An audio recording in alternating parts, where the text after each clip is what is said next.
So, this video is kind of about weaponized health and discrimination. Um, Obviously, guns by themselves are not the problem. Um, I imagine the way we think about weapons in society is whether or not there's a distance and uh, easy access with the weapon.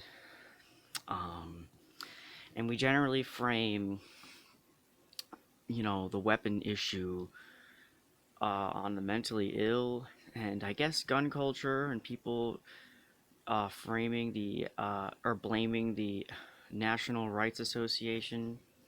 But of course, you know, there's no reason to bring up the mentally ill aside from if people wanted to at least catch people on that scapegoat before it actually is something we like fall back on. Um, the mentally ill people are not inherently dangerous, but shaming them with stigma and mass discrimination can support harm. This isn't to say society is creating this. Taking guns away um, in the name of the mentally ill while shaming them would just ramp up the weapons would ramp up any weapon use, just like neurotypicals would ramp up, depending on the utility around to cause harm. You know, I assume, like in Japan with the knife incident, how there was just stabbings constantly.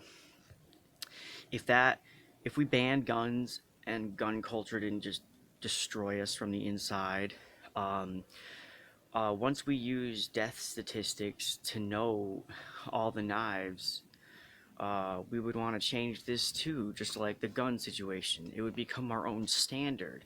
We would be used to it. And so while we were used to it, people would think it was something else that needed to change. Even though there's probably tons of things that are killing people that can't necessarily be changed, and they're false equivalencies, like comparing car deaths and COVID deaths. Um, it's only meaningful once people are bringing it up as an actual social problem that matters in the moment. You know, there's a certain time to bring up stuff. And when people are dying from like a disease, you don't be like, well, the obesity though. Okay. My assumption of wanting knives or non long distance weaponry would probably be a sort of cool off period. With knives, you got to be very close and personal. Um, and when you're face to face with somebody, you might feel empathy, as opposed to guns that require quick, impersonal action and don't really require you to be there with the person. People can be talked down with knives.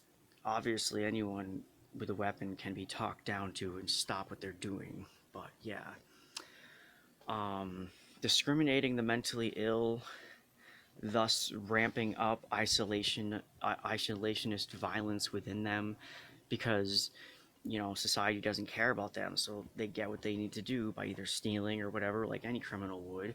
You know, Honestly, it's not even like a bad thing, like an evil thing. It's just society treating someone like scum, and so they don't get anything. Anyways, um, discriminating towards mentally ill and causing harm and suicide amongst themselves is sort of like the statistics that people claim that trans people and gay people like commit suicide, and they claim it's inherent that they're just alcoholics and drug users and stuff like that.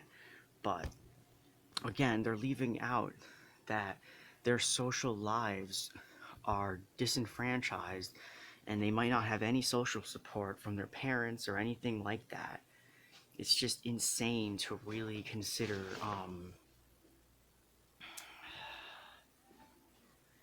You know, um,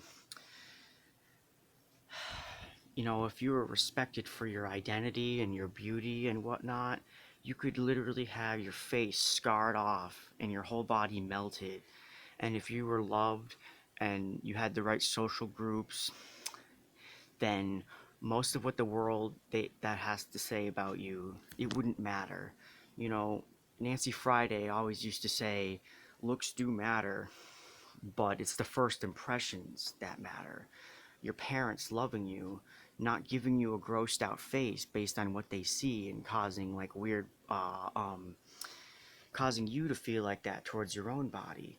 And so if we had multiple layers of support groups, trans people wouldn't kill themselves, gay people often wouldn't kill themselves, and like there would be more self-love for people that would be colloquially considered ugly, you know, even though beauty is in the eye of the beholder, and that sounds cringy, but it's true. Like, you could literally be like a negative 12. There's someone out there for you, and you're out there for yourself if you were given the right equipment to deal with it, like social support, which allows you to reflect on your own self. And I think that's important in this day and age. Um, because of image problems, which probably has happened throughout society, but the modeling industry and this dichotomy that we're often faced with the body sense positivity, um, you know, yeah, I feel like we should just find it within ourselves, but we shouldn't leave out that it requires other people's initial love at the beginning stages of our lives to truly care.